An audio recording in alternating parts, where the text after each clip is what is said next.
Study point. मैं सलोनी वर्मा आप सभी का तहे दिल से स्वागत करती हूँ अपने चैनल पे। आज हम क्या करने वाले हैं वो जान लेते हैं। जो हमारी हिस्ट्री है फर्स्ट बुक उसका 4th चैप्टर करने वाले हैं। ये पार्ट हमारा 1 होगा। तो देख लेते हैं चैप्टर का नाम क्या है। विचारक, विश्वास और इमारतें चैप्टर का नाम है हमारा। अब हम जानेंगे सांची की एक झलक के बारे में। हम जानेंगे ये है क्या। फिर हम पृष्ठभूमि, यज्ञ और वाद विवाद के बारे में जानने वाले हैं। यज्ञ की परंपरा के बारे में हम जानने वाले हैं कि यज्ञ की क्या परंपराएं थी। इसी प्रकार से लोग यज्ञ क्यों करवाते थे, उनका क्या लाभ था, क्या लालच था, इन चीजों को जानेंगे। इससे क्या बेनिफिट होता था। इसके बाद हम जानने वाले हैं नए प्रश्न जो थे लोगों के अंदर, वो क्या प्रश्न उगे थे, यानी कि किन प्रश्नों को लेके लोग बहुत ज्यादा उत्सुक थे। क्या थे? बहुत ज्यादा ही उत्सुक थे लोग। तो हम जानने वाले हैं वाद विवाद और चर्चाएं। इसमें हम क्या जानेंगे, वाद विवाद चर्चाएं ये है क्या। इसके बाद हम जानने वाले हैं लौकिक सुखों के आगे जो है महावीर जी का संदेश जानेंगे हम। और फिर हम जानने वाले जैन धर्म की क्या अवधारणाएं थी। और इसमें जो है जैन धर्म में क्या होता था, जैन धर्म में साधु साध्वी आते थे, उनके 5 व्रत होते थे। यानी आपको मठों में आने के लिए, इसे बिहार भी कहा जाता है, आप वो वाला बिहार मत लीजिएगा, इसे बिहार कहा जाता है, मठों को बिहार कहा जाता है। यानी यहाँ पे आने के लिए 5 व्रतों का क्या इन्हें पालन करना होता था। आप नियम बोल सकते हैं, इन्हें व्रत कहा जाता है परंतु, ठीक है। तो हम जानते हैं कि सांची की एक झलक है क्या। तो देखिए क्या होता, 19वीं शताब्दी में क्या, 19वीं शताब्दी में जो यूरोपीय थे, क्या जो यूरोप के लोग थे, वो उन्होंने क्या सांची के स्तूप को देख के अपनी दिलचस्पी जताई, ठीक है। क्या वो बहुत ज्यादा अच्छे लगे, यानी उन्हें अच्छी लगी सांची की क्या, जो हमारी सांची का स्तूप था। इसी प्रकार से जो फ्रांसीसी थे वो सांची के स्तूप को देखकर लोभित हो गए, मोहित हो गए, आप ये कह सकते हैं। इसी प्रकार से जो फ्रांसीसी थे उसे फ्रांस लेके जाना चाहते, क्या सांची के पूर्वी तोरण द्वार को वो फ्रांस लेके जाना चाहते थे। फ्रांसीसी अपने संग्रहालय में रखना चाहते थे, क्या सांची के पूर्वी तोरण द्वार को। इसी प्रकार से जो अंग्रेज आए, अंग्रेजों ने क्या, उन्हें भी अच्छा लगा। तो इस जो फ्रांसीसी थे, यानी जो फ्रांस के लोग थे, वो ये चाहते थे कि फ्रांस में ले जाए, क्या फ्रांस के संग्रहालय में सांची के पूर्वी तोरण द्वार को लेके जाए। तो उन्होंने शाहजहां बेगम से इजाजत मांगी कि वो इसे लेके जाना चाहते हैं फ्रांस। इसी प्रकार से अंग्रेजों ने भी किया। अब क्या है, जो शाहजहां बेगम है, क्या शाहजहां बेगम ने बड़ी ही सावधानी के साथ प्लास्टिक प्रकृति के द्वारा दोनों को संतुष्ट कर दिया, क्या दोनों को संतुष्ट कर दिया। इसी प्रकार से शाहजहां बेगम तथा उनकी उत्तराधिकारी सुल्तान जहां बेगम ने इस स्थल के रखरखाव के लिए धन का अनुदान दिया था और इस स्थल की मरम्मत करवाई थी। सांची जो स्तूप है उसमें जो है उसके 3 खंभे, यानी जो 3 स्तंभ है वो एकदम ठीक है, परंतु एक स्तंभ जो है वो गिर गया है। इसी प्रकार से सांची का इन्होंने रखरखाव करवाया। जो सुल्तान जहां बेगम और जो सुल्तान जहां बेगम है, क्या सुल्तान जहां बेगम ने जॉन मार्शल की पुस्तक को प्रकाशित करने के लिए क्या धन का अनुदान दिया था। और जॉन मार्शल ने अपनी पुस्तक को जो सांची पे लिखी थी, बहुत महत्वपूर्ण पुस्तक थी, उसे समर्पित कर दिया सुल्तान जहां बेगम को। और सुल्तान जहां बेगम ने जो है अतिथिशाला बनवाई, संग्रहालय बनवाए। अतिथिशाला यानी आप वर्तमान में आप जानते होंगे होटल, है ना, उसी प्रकार से आप ये कह सकते हो अतिथिशाला बनवाई। वहां अतिथि आते थे, स्तूप को देखते थे, है ना। तो ये हमने ये समझ लिया इस प्रकार से इन चीजों को।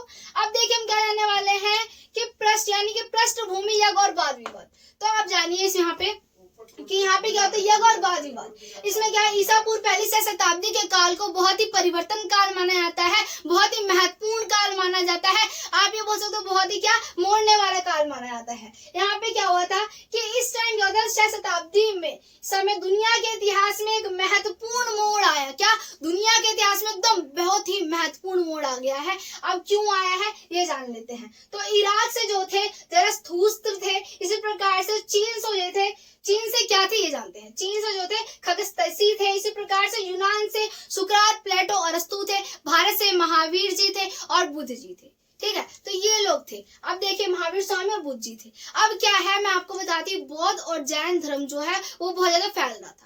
जो जैन धर्म वो सिर्फ भारत तक ही फैला था, परंतु जो हमारा बौद्ध धर्म है वो भारत तथा दक्षिण एशिया के देशों में, साथ में जो है दूर दूर देशों में फैला था। एशिया के देशों में, जैसे कि आपको बताती हूँ कहाँ कहाँ फैलता, चीन में फैला था, जापान में फैला था, म्यांमार में फैला था, इंडोनेशिया में फैला था, मलेशिया में फैला था, है ना।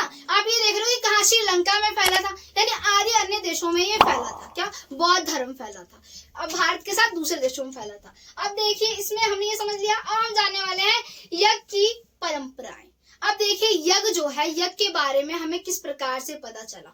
तो यज्ञ के बारे में इतिहासकार जो है इसके बारे विचार विश्वास व्यवस्थाओं के बारे में आती है। हमें जो है ये बात बेसिकली बात यह है, यज्ञ के बारे में हमें जो है जो वैदिक परंपरा है, क्या वेद के श्रृंग वेद से पता चलता है। श्रृंग वेद में यानी कि श्रृंग वेद में सबसे महत्वपूर्ण देवता कौन होते थे? सोम, इंद्र और अग्नि। कौन? सोम, इंद्र और अग्नि जो है बहुत महत्वपूर्ण देवता माने जाते थे।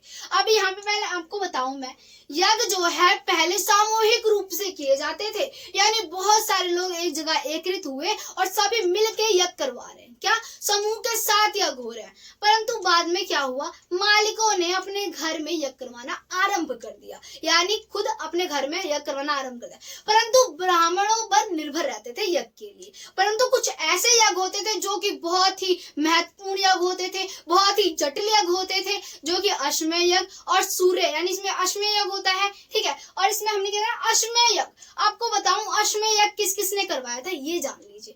अब देखिए, श्री राम जी ने करवाया था अश्वमेध यज्ञ, युधिष्ठिर ने करवाया था, चंद्रगुप्त ने करवाया था, शुग ने करवाया था। इन लोगों ने क्या करवाया था, अश्वमेध यज्ञ। समुद्रगुप्त ने करवाया था, ठीक है। इस प्रकार से इन्होंने अश्वमेध यज्ञ करवाया था। और राज सूर्य यज्ञ भी होता है, इसे भी बहुत जटिल यज्ञ माना जाता है। अश्वमेध यज्ञ और राज सूर्य यज्ञ ये बहुत जटिल यज्ञ माने जाते हैं। और हमने ये समझ लिया।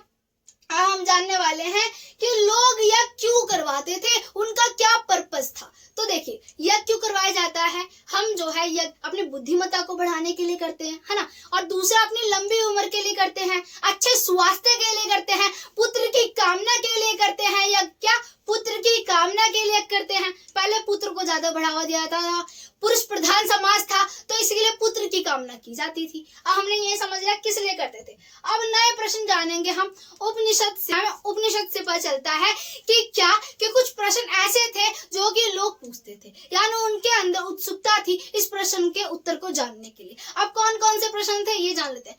जीवन का अर्थ क्या होता है? क्या जीवन जो है पुनर्जन्म के कर्म पर निर्भर होता है? इस प्रकार जो प्रश्न थे वो लोगों के मन में थे। यानी मान लीजिए आपने अतीत में कोई बुरे कर्म कर लिए, क्या बहुत ही बुरे कर्म कर लिए, तो आपका जन्म क्या पूरे जो कर्म किया उस पर निर्भर होगा?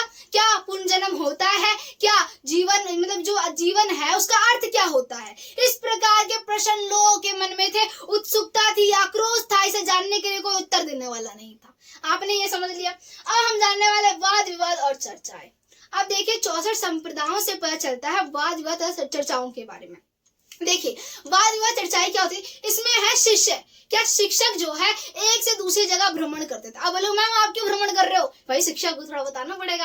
भ्रमण करते थे एक से दूसरी जगह। इसमें क्या करते थे, वो अपने दर्शन का ज्ञान का, यानी जो उनको किसी विषय का ज्ञान है उसे लेके एक शिक्षक दूसरे शिक्षक से वार्तालाप करता था। क्या करता था, इसमें वार्तालाप करता था, इसका मतलब वाद विवाद करता था। शिक्षक क्या करता था, वाद विवाद, यानी वो उसका कॉम्पिटिटर है, यानी हिंदी में प्रतिद्वंदी, क्या उसका जो है प्रतिद्वंदी है, क्या प्रतिद्वंदी है, और इंग्लिश में कॉम्पिटिटर है, ठीक है। आप मुझे बताओ, आपकी क्लास में भी कोई ना कोई तो होगा जिससे आप आगे बढ़ना चाहते हो, नहीं मुझे उससे अच्छा करना, नहीं उससे अच्छा करना, इस प्रकार का तो होता ही है ना। तो इसी प्रकार से यही होता था, जो शिक्षक हैं वो अपने विषयों पे जो उनका ज्ञान होता है वो दोनों से वार्तालाप कर रहे हैं। क्या करते हैं, वाद विवाद कर रहे हैं दोनों के दोनों। और इसमें क्या है, देखिए इसमें होता है वाद विवाद। अब मान लीजिए वाद विवाद जब कर रहे हैं, अगर एक शिक्षक ने दूसरे शिक्षक को राजी कर लिया, उसकी बात को उसने मान लिया, तो वो उसका अनुयायी हो जाएगा, यानी वो उसका छात्र बन जाएगा, और उसके साथ जो उसके अनुयायी थे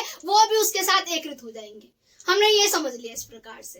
अब देखिए हम उनके संदेशों को जान लेते हैं। अब आप बोलोगे मैम जल्दी बताओ महावीर जी के बारे में हमें जानना है, तो चलिए मैं आपको बताती हूँ महावीर जी के बारे में। उनके आप सोच रहे होंगे, कुछ बच्चों के मन में ये होगा कि जैन धर्म की स्थापना जो है महावीर जी ने की है, तो आप गलत सोच रहे हैं। महावीर जी से पहले भी जो है शिवदेव यानी कि जो है ऋषभदेव, कौन ऋषभदेव जो थे उन्होंने जैन धर्म की स्थापना की थी। क्या ऋषभदेव ने जो है जैन धर्म की स्थापना की थी। और जो 23वें थे वो हमारे पार्श्वनाथ जी थे।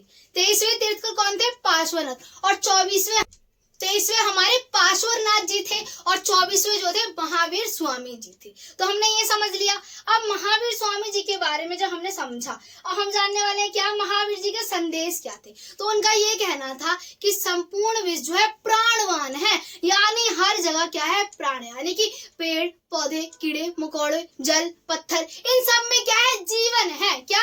जीवन है। और इसमें क्या उन्होंने बोला कि इन्होंने जैन धर्म में केंद्र बिंदु क्या था कि इंसान, पेड़ पौधे, कीड़े मकोड़ों को नहीं मारना चाहिए। क्या? इन्हें नहीं मारना चाहिए। पेड़ पौधे, कीड़े मकोड़ों को इनके साथ जो है इन्हें मारना से नहीं चाहिए, इनके साथ दुर्व्यवहार नहीं करना चाहिए। आप ये समझ लीजिए, ठीक है। इन्होंने ये इससे देख के भारत के जो चिंतक थे वो बहुत ज्यादा ही सोचने लग गए, यानी वो चिंता में पड़ गए। यानी जैन धर्म में इस प्रकार की चीज, यानी जल में भी जीवन है, पेड़ में भी जीवन है, कीड़े मकोड़ों में जीवन है, इन सब चीजों का, यानी पत्थर चट्टानों में भी जीवन है ना। तो इस प्रकार से वो चिंता में पड़ गए हमारे जो भारतीय चिंतक। अब देखिए इसमें क्या है, जैन धर्म में ये बोला गया कि जो हमारा जन्म होता है, जन्म, पूर्ण जन्म जो है, हमारे जो हमारा जो कर्म होता है, क्या? हमारे कर्म पर निर्भर करता है। क्या? हमारा जन्म और पूर्ण जन्म। अगर आप कर्म पूर्ण जन्म से क्या छुटकारा पाना चाहते हो, क्या छुटकारा पाना चाहते हो, तो आपको त्याग तपस्या का रास्ता अपनाना पड़ेगा। क्या? त्याग तपस्या का रास्ता अपनाना पड़ेगा आपको। और इसमें क्या है, इनके जो विरहा होते थे, क्या? विरहा, यानी इसे विहार बोलते हैं, ठीक है। इसे क्या बोलते हैं? बिहार बोलते हैं। आप वो वाला बिहार मत लीजिएगा, मैंने आपको पहले ही बोल दिया है, ठीक है। तो इसमें क्या होता है, इसमें जो है 5 व्रत होते थे। झूठ ना बोलना, हत्या ना करना, धन का संग्रहण ना करना, ब्रह्मचर्या का पालन करना, ये जो है इनके 5 के 5 व्रत होते थे, इसका पालन करना होता था, ठीक है। तो देखिए आपको बताती हूँ मैं, जो हमारे ऋषभदेव थे, उन्होंने जो है 4 जो व्रत बनाए थे।